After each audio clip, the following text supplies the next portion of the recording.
Hello guys, आपका मेरे channel smart study में स्वागत है। आज हम क्लास 8 का सामाजिक विज्ञान का 2025-26 अभ्यास प्रश्न पत्र कर रहे हैं, जो कि शिक्षा निदेशालय के द्वारा दिया गया है। 2.5 घंटे इसका समय होने वाला है और 60 मिनट इसका टाइम होने वाला है। तो यहाँ पर हम हिंदी और इंग्लिश मीडियम दोनों में ही क्वेश्चन को साथ में करेंगे, इसीलिए क्वेश्चन का पैटर्न इस तरह से बना दिया है मैंने। क्वेश्चन इस तरह से जहाँ पे हिंदी और इंग्लिश दोनों में साथ में क्वेश्चन आएंगे। तो करते हैं स्टार्ट हम क्वेश्चन। तो सबसे पहले क्वेश्चन देखते हैं, भारतीय संविधान की आत्मा किसे कहा जाता है? Which of the following section is called the soul of the Indian constitution? मौलिक अधिकार, फंडामेंटल राइट्स, सार्वभौमिक वयस्क मताधिकार, यूनिवर्सल अडल्ट सरफेस, निर्देश सिद्धांत, डिडक्टिव प्रिंसिपल्स, सरकार की संसदीय प्रणाली, parliament system of the government. तो मौलिक अधिकार इसका ए आंसर हो जाएगा कि जिसमें क्या है, संविधान की आत्मा किसे कहा जाता है? जो हमें मौलिक अधिकार मिले हैं, ये संविधान की आत्मा है। क्वेश्चन नंबर 2 में देखते हैं, दीपक को भाषण देने से रोका जा रहा है, बताइए दीपक के किस मौलिक अधिकार का उल्लंघन हो रहा है? Deepak is being prevented from the giving a speech. Tell me which fundamental right of Deepak is violated. तो देखते हैं इसका आंसर क्या होगा। यहाँ पे देखो सबसे पहले क्या कहा गया, संवैधानिक उपचारों का संविधान, राइट ऑफ कॉन्स्टिट्यूशन रेमेडी, स्वतंत्रता का अधिकार, राइट ऑफ फ्रीडम, समानता का अधिकार, राइट ऑफ इक्वालिटी, शोषण के विरुद्ध अधिकार, राइट ऑफ अगेंस्ट एक्सप्लॉयटेशन। तो ये क्या है, स्वतंत्रता, किसी हमें बोलने का स्वतंत्र बोलने का अधिकार दिया गया कि हम कहीं पे भी कुछ भी बोल सकते हैं, तो हमारा स्वतंत्रता का अधिकार है। तो इसको क्या क्या वॉलेट किया जा रहा है? तो यहाँ पर बी आंसर करेक्ट हो जाएगा। नेक्स्ट देखते हैं क्वेश्चन नंबर 3 में क्या कहा गया, निम्नलिखित में से कौन सा देश धर्मनिरपेक्ष है? Which is the following country is secular? क्या कहा गया है, देश ए में केवल एक ही धर्म के लोगों को वोट देने का अधिकार है, देश बी में एक धर्म को राज्य धर्म स्वीकार किया गया है, देश सी में एक धर्म के वोटों का मूल्य दूसरे रूप के धर्म के वोटों के मूल्य से अधिक है, देश डी में सभी धर्मों को समान अधिकार दिया गया है। तो धर्मनिरपेक्ष या सेक्युलरिज्म किसे कहते हैं? जिसमें सभी धर्मों को समान अधिकार मिलता है। तो डी आंसर यहाँ पे क्या हो जाएगा, करेक्ट हो जाएगा। उसके बाद नेक्स्ट क्वेश्चन देखिए क्या कहा गया है, भारत संविधान अधिनियम कब पारित हुआ था? When was the government of Indian act passed? 1909। यहाँ पे क्या हो जाएगा, बी आंसर करेक्ट हो जाएगा, 1909। इसमें भारतीय सरकार अधिनियम पास किया गया था। उसके बाद नीचे कथन दिए गए हैं, इन्हें पढ़ना है और उसके बाद में उनका आंसर करना है। तो आइए देखते हैं सबसे पहले क्या कहा गया है, जल एक नवीनीकरण साधन है, water is a renewable sources, पृथ्वी का अधिकांश जल खारा है, most of the water of the earth is saline. तो यहाँ पे हमारा आंसर क्या होगा, देखो यहाँ पे क्या कहा गया, आंसर क्या है, ए और बी कथन दोनों सही है। ए आंसर हमारा, क्योंकि देखो व्याख्या तो नहीं कर रहे लेकिन कथन दोनों सही है कि पृथ्वी पर अधिकांश जल खारा है, दोनों ही बातें यहाँ पर सही है। तो statement A and B are both correct, तो ए आंसर यहाँ पे सही हो जाएगा। नेक्स्ट है यहाँ पर सही की मिलान करनी है। देखो क्या कहा गया, आइडेंटिफाई द करेक्ट मैच। ये बहुत ही इंपॉर्टेंट क्वेश्चन है, इनको जरूर से आपको करके जाना चाहिए। प्राथमिक गतिविधि मछली पकड़ना, प्राइमरी एक्टिविटी फिशिंग, प्राइमरी गतिविधि banking, primary activity banking, primary या प्राथमिक गतिविधि बीमा, प्राइमरी एक्टिविटी इंश्योरेंस, प्राथमिक गतिविधि व्यापार, प्राइमरी एक्टिविटी ट्रेड। तो इसमें क्या है, करेक्ट मैच को पकड़ना है। तो प्राथमिक हमें गतिविधि, ये सब प्राथमिक है, प्राथमिक या प्राइमरी एक्टिविटी नहीं है। सिर्फ यहाँ पे प्राइमरी एक्टिविटी क्या है, मछली को पकड़ना, पकड़ने के बाद क्या होगा, सेकेंडरी क्या होगा, उसको बेचना, उसके बाद में उससे अलग व्यवसाय करना, वो सेकेंडरी हो जाएगा। सबसे पहला काम क्या होगा, मछली को पकड़ना। तो ये एक प्राइमरी गतिविधि है। तो ए आंसर यहाँ पे क्या हो जाएगा, करेक्ट हो जाएगा। उसके बाद नेक्स्ट क्वेश्चन देखते हैं, चावल उत्पादन में निम्नलिखित में से कौन सा देश अग्रणी है? Which of the following countries lead to rice production? तो यहाँ पे चीन आंसर, चाइना आंसर यहाँ पे क्या हो जाएगा, करेक्ट हो जाएगा। तंजानिया किस महाद्वीप का हिस्सा है? Tanzania is a part of which continent? तो अफ्रीका इसका आंसर हो जाएगा। ए आंसर यहाँ पे क्या हो जाएगा, करेक्ट हो जाएगा। उसके बाद नेक्स्ट देखते हैं क्वेश्चन नंबर 9, खड़ी ढलानों पर मिट्टी के कटाव को रोकने के लिए निम्नलिखित में से कौन सी विधि उपयुक्त है? Which of the following method is most suitable for preventing soil erosion on the steep slope? तो यहाँ पे क्या होगा, स्मूचिंग जुताई हो जाएगा। आंसर कौन सा हो जाएगा, काउंटर प्लगिंग हो जाएगा। उसके बाद नेक्स्ट देखते हैं आंसर क्या कहा गया, विषम को पहचानना है, आइडेंटिफाइड द ओड, इनमें से अलग जो है उसे पहचानना है, पेट्रोलियम, कोयला, सौर ऊर्जा, प्राकृतिक गैस। तो सौर ऊर्जा ये क्या है, रिन्यूएबल है, बार बार हमें मिलती रहेगी, हमेशा मिलती रहेगी। बाकी सारे क्या है, नॉन रिन्यूएबल हैं। उसके बाद नेक्स्ट देखिए, हमें यहाँ पे कथन और कारण को देखना है। 2 स्टेटमेंट्स दिए गए हैं, तो देखते हैं सबसे पहले क्या कहा गया है, जेम्स मिल ने भारतीय इतिहास को 3 श्रेणियों हिंदू, मुस्लिम और ईसाई में विभाजित किया, और सरकारी दस्तावेज हमें यह समझाने में मदद करते हैं कि आम लोग क्या सोचते हैं। James will divide Indian history into 3 category, Hindu, Muslim and Christians. Government document help understand what common people think. तो यहाँ पे देखो आंसर क्या हो जाएगा इसका आंसर यहाँ पे सी हो जाएगा कि कथन ए जो है वो सही है, लेकिन कारण जो है इसका वो क्या हो जाएगा, गलत हो जाएगा। सी आंसर यहाँ पे क्या है, सही है। उस उपयुक्त क्या हमें रिक्त स्थान की पूर्ति करनी है, फिलिंग द ब्लैंक्स। पहली अंग्रेजी खाना 1651 में डैश नदी के शुरू किया गया। First Indian factory was the start in 1651 bank of the Hooghly. तो इसका आंसर क्या हो रही है, हर बार क्वेश्चन पूछा जाता है, हर बार, तो हुगली इसका आंसर हो जाएगा। उसके बाद नेक्स्ट देखते हैं हम, नेक्स्ट क्वेश्चन देखते हैं यहाँ पे क्या कहा गया है। 12 क्वेश्चन देखिए, सिराजुद्दौला किस वर्ष बंगाल का नवाब बना। Which year Sirajuddaula became nawab of Bengal. तो 1756 ए आंसर यहाँ पे क्या हो जाएगा, करेक्ट हो जाएगा। उसके बाद नेक्स्ट देखते हैं, चंपारण आंदोलन किस खेती के खिलाफ थे। The Champaran movement was against which agriculture. तो नील इंडिगो, यहाँ पे ए आंसर क्या हो जाएगा, करेक्ट हो जाएगा। उसके बाद नेक्स्ट देखते हैं, निम्नलिखित में से किसे शेर मैसूर कहा गया है। Who among of the following was the called शेर मैसूर। तो यहाँ पे टीपू सुल्तान, ये भी बहुत बार क्वेश्चन पूछा जाता है, ज़रूर इसको याद करिएगा। सी आंसर यहाँ पे क्या हो जाएगा, सही हो जाएगा। उसके बाद अब 2-2 नंबर के क्वेश्चन हैं, तो आइए देखते हैं। सबसे पहले, श्रीरंगपट्टनम की अंतिम लड़ाई के क्या परिणाम थे। What were the result of the last battle of Srirangapuram. तो आंसर क्या होगा, टीपू सुल्तान युद्ध में मारे गए थे और मैसूर पर ब्रिटिश नियंत्रण स्थापित हो गया था। तो एकदम शॉर्ट में एग्जैक्ट आंसर बता रही हूँ आपको, इसको थोड़ा सा एलेबोरेट करके आप लिख सकते हैं, लेकिन एग्जैक्ट आंसर मैं आपको बताऊंगी कि टीपू सुल्तान इस युद्ध में मारे गए थे जो श्रीरंगपट्टनम की लड़ाई थी, और उसके बाद मैसूर पर ब्रिटिश नियंत्रण स्थापित हो गया। Tipu Sultan was killed on the battle and British control was establish over Mysore. इसके और में क्वेश्चन दिया गया है बी नंबर, तीसरे एंग्लो मराठा, इसका और का क्वेश्चन है, तीसरे एंग्लो मराठा युद्ध के परिणाम क्या थे। What were the result of the third Anglo Maratha Wars. Answer क्या हो जाएगा, इस युद्ध से मराठा साम्राज्य समाप्त हो गया था और भारत में ब्रिटिश सर्वोच्च स्थापित हो गया था। This war lead to the end of the Maratha empire and establish British supreme in India. तो जब एंग्लो मराठा युद्ध हुआ था उसके बाद में मराठा का जो साम्राज्य चल रहा था वो बिल्कुल खत्म हो गया था, और उसके बाद में ही जो है ब्रिटिश ने अपना साम्राज्य जो है स्थापित किया था। नेक्स्ट क्वेश्चन देखते हैं, न्यायपालिका के 2 कार्य बताइए। Mention any 2 function of the judiciary. Answer देखो क्या है, विवादों का समाधान। यह नागरिक सरकार और राज्यों के बीच विवादों का समाधान करती है। कानून बनाए रखना और मौलिक अधिकारों को लागू करना, कानून को बना के रखना और मौलिक अधिकारों को लागू करना, यह संविधान की रक्षा भी करती है और मौलिक अधिकारों को सुरक्षित भी रखती है। तो देखिए, dispute resolve, it resolve dispute between citizen, government and state. Upholding the law and enforcing fundamental right, it protect the constitution and the ensure fundamental right। Next देखते हैं क्वेश्चन नंबर 3 में क्या कहा गया है। 2-2 नंबर के क्वेश्चन है, भारतीय संविधान की 2 विशेषता बताइए। Mention any 2 feature of the Indian constitution. लिखित संविधान, यह दुनिया की सबसे लंबा लिखित संविधान है। क्या है, सबसे लंबा लिखित संविधान है। और संघीय व्यवस्था है, यह केंद्र और राज्य के बीच में शक्तियों का विभाजन करता है। तो क्या है, रिटन कॉन्स्टिट्यूशन है। इसमें क्या कहा गया, it is the longest constitution in the world and the federal system, it divide power into the centre and the state. Centre और स्टेट में क्या करता है, विभाजित करता है और सबको समान अधिकार देता है। ये भी आप इसमें लिख सकते हैं।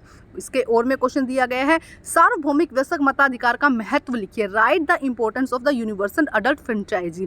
यह सभी नागरिकों को जाति, धर्म, लिंग और धन की परवाह किए बिना राजनीतिक समानता सुनिश्चित करते हैं। इसमें सभी लोगों को जो 18 साल से ऊपर है उन्हें वोट देने का अधिकार है, चाहे वो किसी भी धर्म जाति से बिलोंग करते हों। It insured political equality, vote देने का अधिकार है for all citizen regarding caste, religion, gender और वेल्थ। चाहे वो अमीर हो चाहे गरीब हो, सभी को क्या है, आराम से सभी को वोट देने का अधिकार है। क्वेश्चन नंबर 4 देखते हैं, सतत विकास की व्याख्या कीजिए। Explain sustainable development. सतत विकास वह विकास है जो भविष्य की पीढ़ी की ज़रूरतों को पूरा करने की क्षमता से समझौता किए बिना वर्तमान की ज़रूरतों को पूरा करता है। यह वह विकास है जो भविष्य की ज़रूरतों को पूरा करने की क्षमता से समझौता किए बिना वर्तमान की ज़रूरतों को पूरा करता है। मतलब कि ऐसा कि हम अभी सारा कुछ खर्च कर दें, आगे की पीढ़ी के लिए कुछ बचे ही ना, हम अभी भी सोच समझ के करें और आगे के लिए भी बचे। Sustainable development is development that meet to the need of the present without compromising that ability to future generation to meet their own needs। Next देखते हैं, अब सेक्शन सी स्टार्ट होता है। 3 नंबर के क्वेश्चन है इसके अंदर। क्वेश्चन नंबर 1 देखते हैं, इसमें 5th क्वेश्चन होगा। ए दिया गया है इसमें, कृषि के विकास के लिए कोई 2 उपाय लिखिए। Suggest any 2 measure for the development of the agriculture. सिंचाई सुविधाओं में सुधार, जैसे कि ड्रिप और स्प्रिंकल सिंचाई जैसे आधुनिक तकनीकों को बढ़ावा देना, ऋण एंड प्रौद्योगिकी तक पहुंच विकास को ब्याज कम करना, ऋण एंड बेहतर बीज, उर्वरक और मशीन उपलब्ध करवाना। देखो मतलब ये सब चीज़ें अच्छी होंगी तो क्या हो जाएगा, अपने आप क्या हो जाएगा, कृषि का विकास हो जाएगा। इम्प्रूवमेंट इरीगेशन, सबसे पहले इरीगेशन, पानी अगर मिलेगा तभी तो पौधे अच्छे से ग्रो करेंगे ना, तो सबसे पहले इरीगेशन की समस्या को दूर करना होगा, अच्छी फैसिलिटी देनी होगी। Promoting modern technology like drip and sprinkle methods, okay होगा। Access to credit and technology, provide low interest loan, better seeds, fertilizers and machinery for farmers. इसके और में क्वेश्चन दिया गया है, अमेरिका में कृषि कैसे की जाती है, इसका वर्णन कीजिए। Describe how agriculture is done in the United state of America.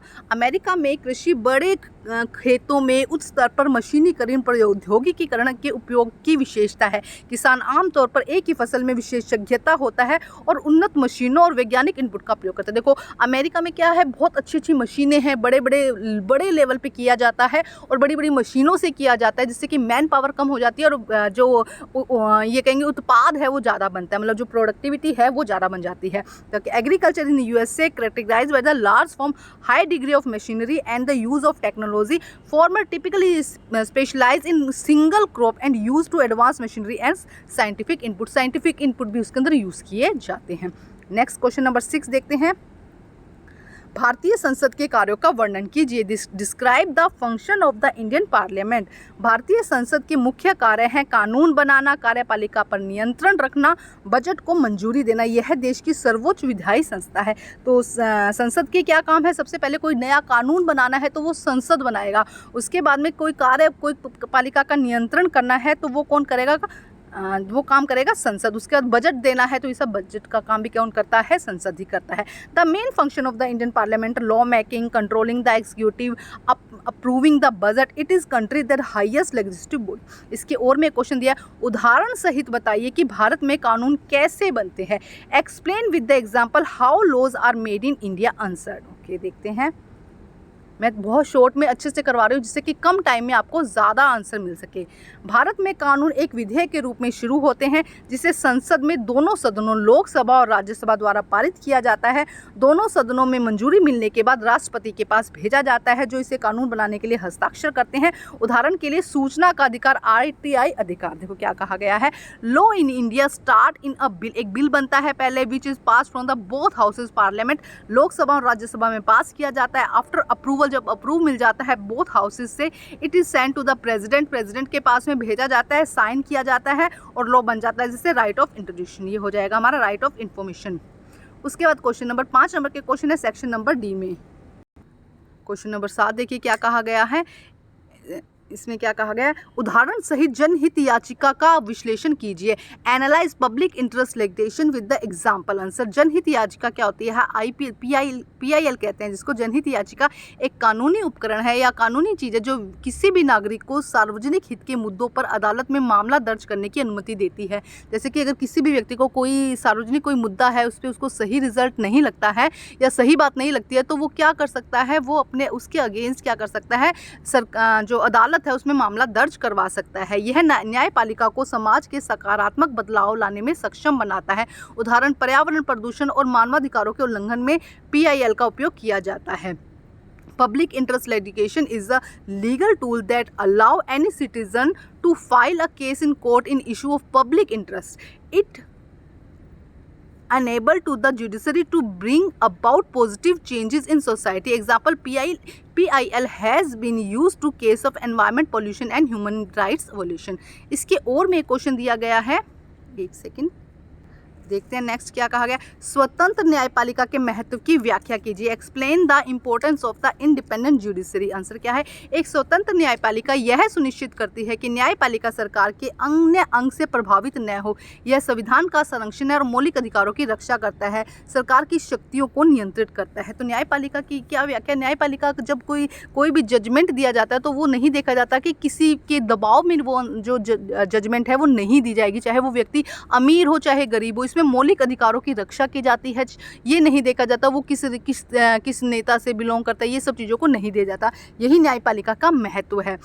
in independent judiciary ensure that judiciary is not influenced by the other branch of the government. It act in the guardian by the constitution, protect fundamental right and act a check on the power of the government.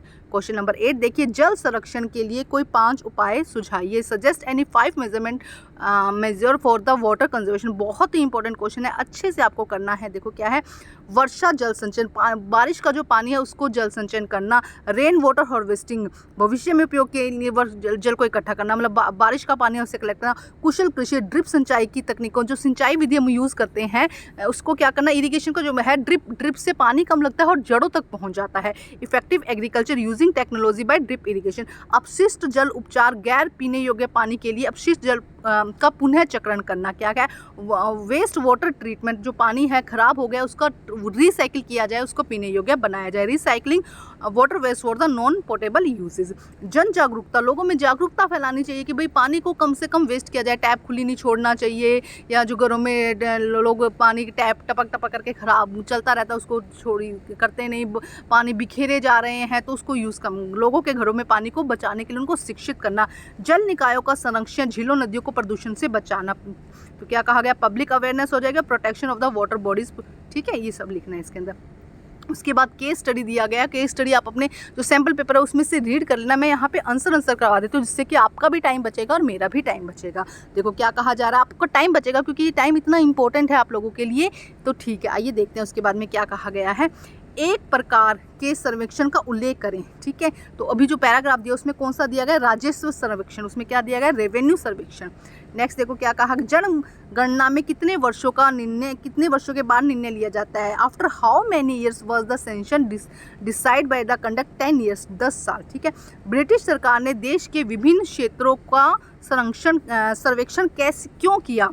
Why did the British government conduct a survey of different region of the country? British सरकार ने शासन के लिए आवश्यक जानकारी जैसे कि स्थलाकृति, मिट्टी में गुणवत्ता, फसल पैटर्न जानने के लिए निर्वेक्षण किया था। क्यों किया था? The British government conduct the survey to gather information necessary for the administration such as topography, soil quality and cropping pattern. ये सब जानने के लिए उन्होंने सर्वेक्षण किया था। ये सारे आंसर आपको पैराग्राफ में मिल जाएंगे, मैं सिर्फ आपको यहाँ पर रिटर्न में दे रही हूँ ये आंसर।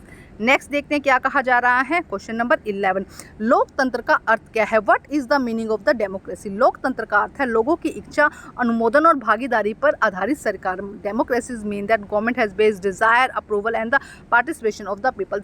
जनता का, जनता द्वारा, जनता के लिए शासन। सिर्फ आप ये लाइन लिख दीजिएगा, आपका आंसर चल जाएगा कि जनता का, जनता द्वारा, जनता के लिए शासन। उसके बाद लोकतंत्र के पीछे के मूल विचार क्या है। What is the basic idea of behind of democracy. मूल विचार यह है कि नागरिक सबसे महत्वपूर्ण व्यक्ति है और सरकार को उनका विश्वास प्राप्त करना चाहिए। तो लोकतंत्र में होता क्या है, जनता क्या करती है, अपना प्रतिनिधि चुनती है और फिर वो प्रतिनिधि जनता के लिए कार्य करता है। तो the basic idea of the citizen that most citizen, जो आम आदमी है वो मोस्ट इंपॉर्टेंट है एंड गवर्नमेंट है मस्ट देयर ट्रस्ट। और गवर्नमेंट को उनका जो काम जिताया होता है जिस भी रूलिंग पार्टी को, उस पर उन पर ट्रस्ट होना चाहिए। सहमति का विचार लोकतंत्र का प्रारंभिक बिंदु है। इस कथन की व्याख्या कीजिए। The idea of the कंसेंशन is the starting point of democracy, explain the statement. इसका मतलब है कि लोकतांत्रिक सरकारों में लोगों की सहमति बनती है, सरकार की वैधता और लोगों की इच्छा से बनता है। मतलब कि लोगों की सहमति होनी चाहिए। ऐसा नहीं है ना कि लोकतांत्रिक सरकार में कि एक व्यक्ति ने जो कह दिया, जैसे कि राजा होता है वो कह देता है, वैसे ही होना चाहिए। यहाँ पे एक पूरा ग्रुप होता है लीडर का और जो एक सहमति के साथ भी कोई विचार किया जाता है, और जो सहमति से 5 लोगों या 10 लोग मिलकर कोई डिसीजन लेते हैं तो वो ज़्यादा अच्छा आता है। It means that democratic government is created with the consent of the people and the legitimacy of the government comes from will of the people. Next देखते हैं यहाँ पर नवीनीकरण। क्वेश्चन नंबर 12 है, नवीनीकरण संसाधन क्या है।